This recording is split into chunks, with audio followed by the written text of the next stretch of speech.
మీరెందుకు తలదించుకుంటారు? ఈ మాణిక్యం తలదించుకునేటట్లు చెయ్యాలి గాని తలెత్తి చెప్పండ్రి, మేము ప్రేమించుకోలేదని చెప్పండ్రి. చెప్పు పద్దు, సీనయ్యని నువ్వు ప్రేమించలేదని చెప్పు, నేను పోతా. గది కూడా నోటి మాట చెప్తే పోను, నీ మొగుని మీద ఒట్టేసి మరీ చెప్పాలా?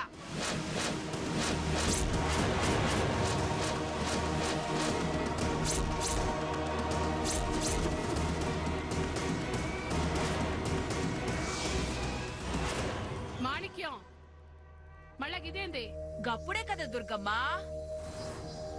నమ్మకం కలిగేది.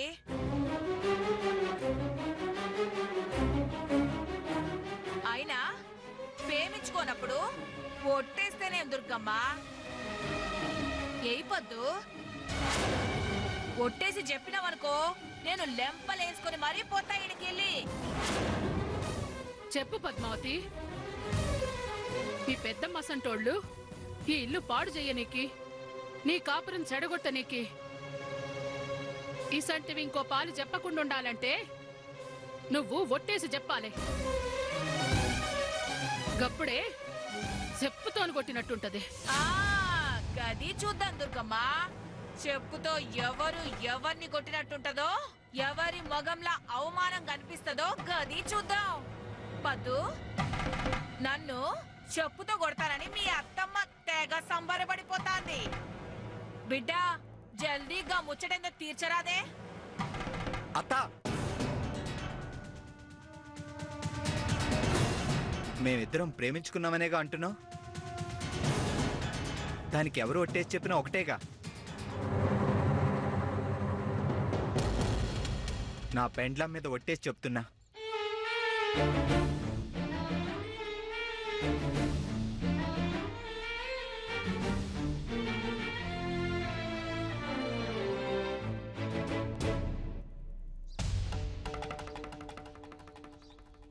మా ఇద్దరి మధ్య ప్రేమ లేదు.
శభాష్ సీనయ్య, నా పరువే కాదురా, నన్ను కూడా కాపాడినావు. మాణిక్యం, నువ్వు అడిగిన ఒట్టే కదా వేసినాడు. కాని పద్దు, సాలాపో. ఇద్దరూ ప్రేమించుకున్నారన్నావు, గసంటప్పుడు ఇద్దరికి తెలవదా వాళ్ళిద్దరికి ఉన్న ప్రేమ?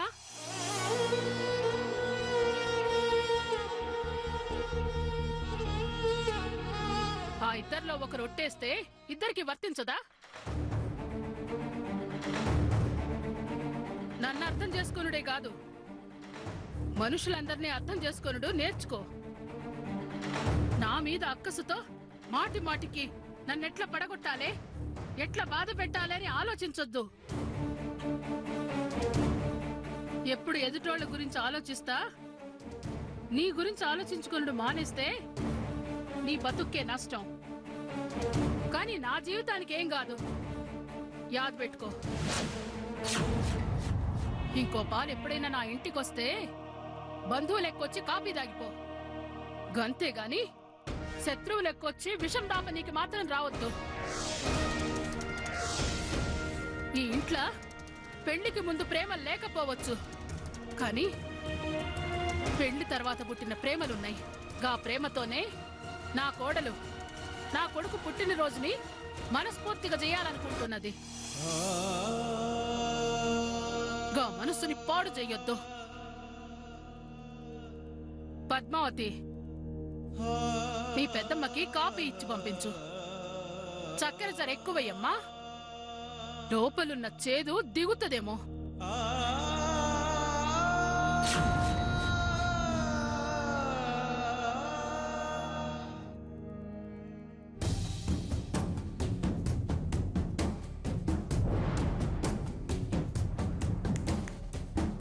చేదుండరికి నేనేం యాప చెట్టును కాదు పొద్దు.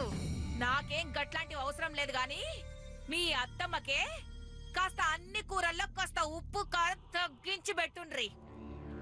రక్తపోటైనా తగ్గుద్ది. వస్తా.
అసలు వీళ్ళిద్దరూ ప్రేమించుకుని పెళ్లి చేసుకున్నారన్న విషయం మాణిక్యం అతకి ఎవరు చెప్పారు? ఎవరు చెప్పినా అది నిజమని తెలిసి రుజువైపోతే బావుండు. నా కక్ష కవిత దిన పగ రెండూ తీరేవి. నా పెండ్లం మీద ఒట్టేసి చెప్తున్నా, మా ఇద్దరి మధ్య ప్రేమ లేదు. అసలు అసలు ప్రేమించిన సీనయ్య ఇలా ఎందుకు కొట్టేశాడు? తప్పించుకోడానికా? అయినా అలా వేడే. పైగా తను ప్రేమించిన పద్మావతి మీద ఏదో ఉంది. వెతికితే ఇంకో కరెంటు తీగ దొరుకుతుందేమో షాక్ కొట్టించడానికి. చూద్దాం.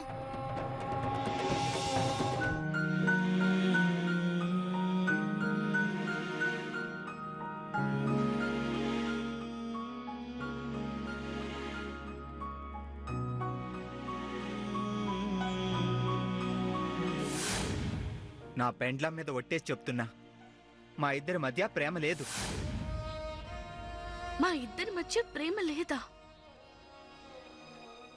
ప్రమాణం చేసి మరీ అంత మాట చెప్పాడేంటి? మా మధ్య ప్రేమ లేకపోవడం ఏంటి? ఒకవేళ తనకి నా మీదున్న ప్రేమంతా పోయిందా?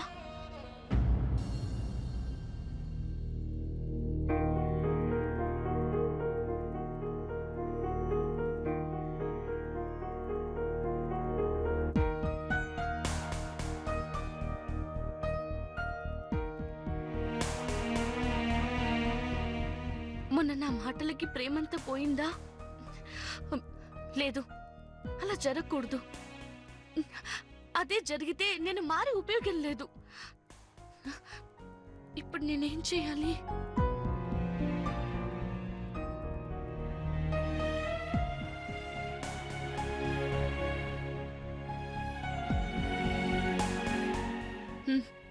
అడిగేస్తేనే మంచిది.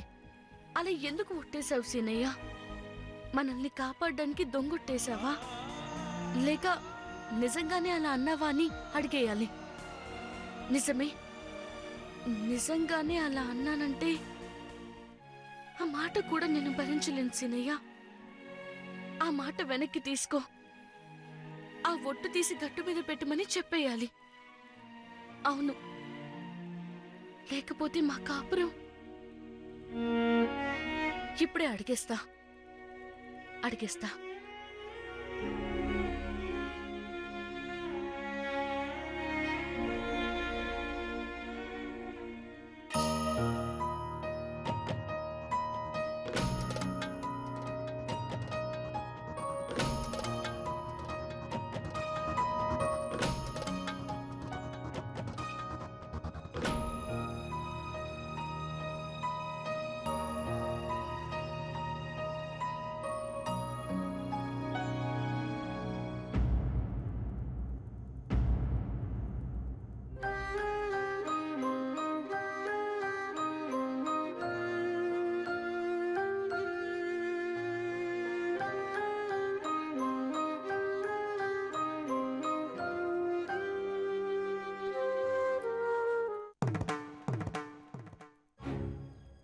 సీనయ్య, నిన్నొక మాట అడగాలి. నేను కూడా నీకు మాట చెప్పాలని వచ్చిన. నా మీద వేసిన ఒట్టు గురించేగా? అవు, గా సంగతి గురించే చెప్పనీకొచ్చిన. నన్ను మన్నించు పద్మావతి. సీనయ్య నన్ను ఇప్పటికీ ప్రేమిస్తున్నాడు. అందుకే అలా ఒట్టేసినందుకు మన్నించమని అడగడానికి వచ్చాడు. పద్మావతి, నువ్వెందుకు మన్నించమని అడుగుతున్నావో నాకు తెలుసు సీనయ్య. నువ్వు గ్రహించగలవు పద్మావతి. ఎందుకంటే నువ్వనుకునేది గదేగా.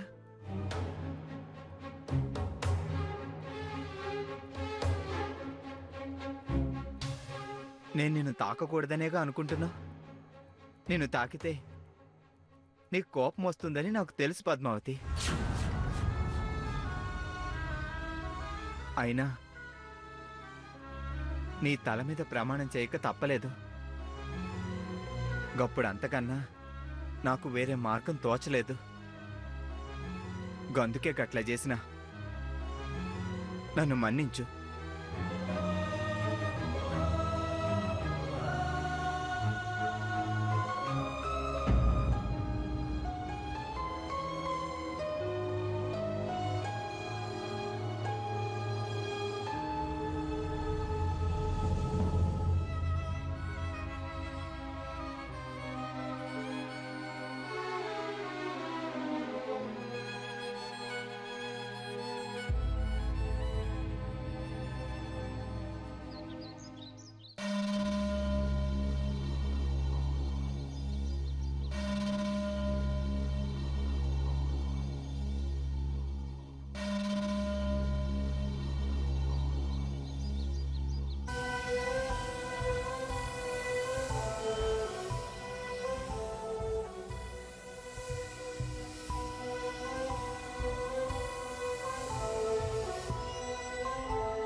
వెళ్ళి చాలాసేపు అయింది,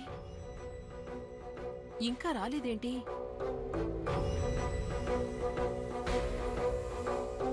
ఆ దుర్గమ్మని ఒక ఆట ఆడించుంటుంది.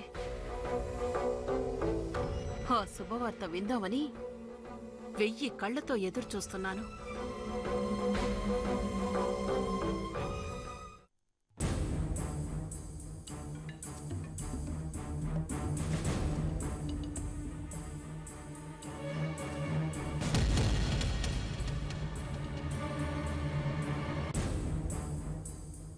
మాణిక్యం గారు, ఏమైంది? దుర్గమ్మ గారికి సీనయ్య పద్మావతి ప్రేమించుకున్న విషయం చెప్పేశారా? చెప్పినా కానీ ఏం లాభం? వాళ్ళిద్దరూ అసలు ప్రేమించుకోనే లేదట. ఏంటి, ప్రేమించుకోలేదా? అవును, గట్లని ఒట్టు కూడా పెట్టిండు సీనయ్య.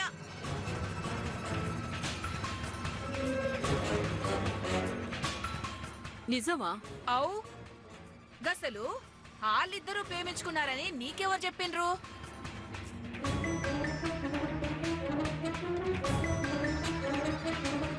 నాకు బాగా తెలుసు. ఒకసారి పట్నంలో వాళ్ళిద్దరూ కలిసుండగానే పద్మావతిని నేను కారెక్కించుకొని తీసుకొచ్చాను. అదే మొదటిసారి మీ ఇంటికొచ్చాను చూడు.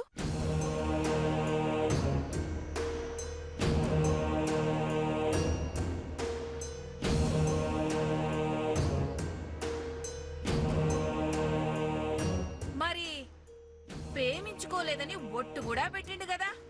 దొంగొట్టేమో. ఏదైతేనే నేను మాత్రం చాలా అవమానింపబడ్డా. నా ఇజ్జత్ మొత్తం పోయినది. ఛీ!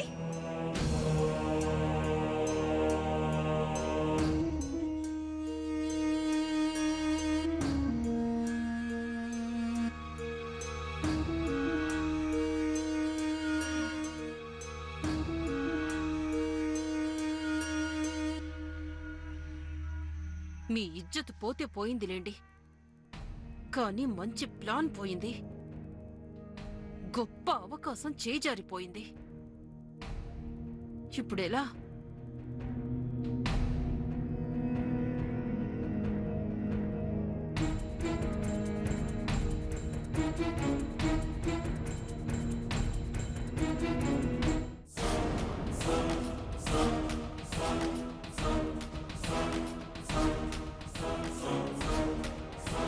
చెప్తా.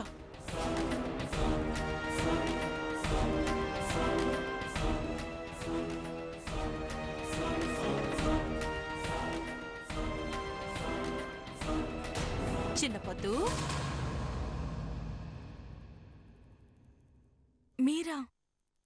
మీరెప్పుడొచ్చారు? చాలాసేపు అయింది, నిన్ను చూడలేదు. ఏంటి ఆలోచిస్తున్నావు? కృష్ణ గురించేనా? అదే పద్దు, దుర్గమ్మ గారి పెంపుడు కొడుకు కృష్ణ. అతను నువ్వు ప్రేమించుకున్నారటగా, పెళ్లి చేసుకోవాలనుకుంటున్నారటగా. కానీ మీ ప్రేమ సంగతి తెలిసి ఆ దుర్గమ్మ గారు మీ పెళ్లి ఆపేశారటగా.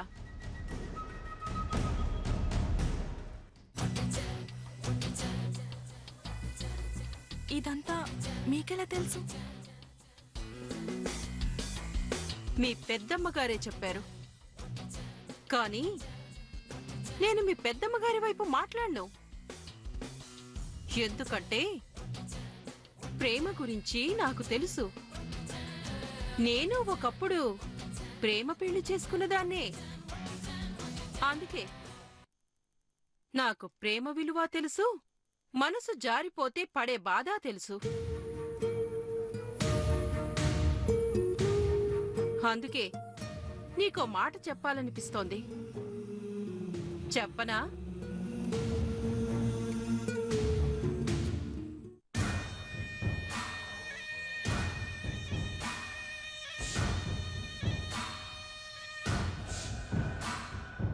ఏం లేదు పద్మావతి,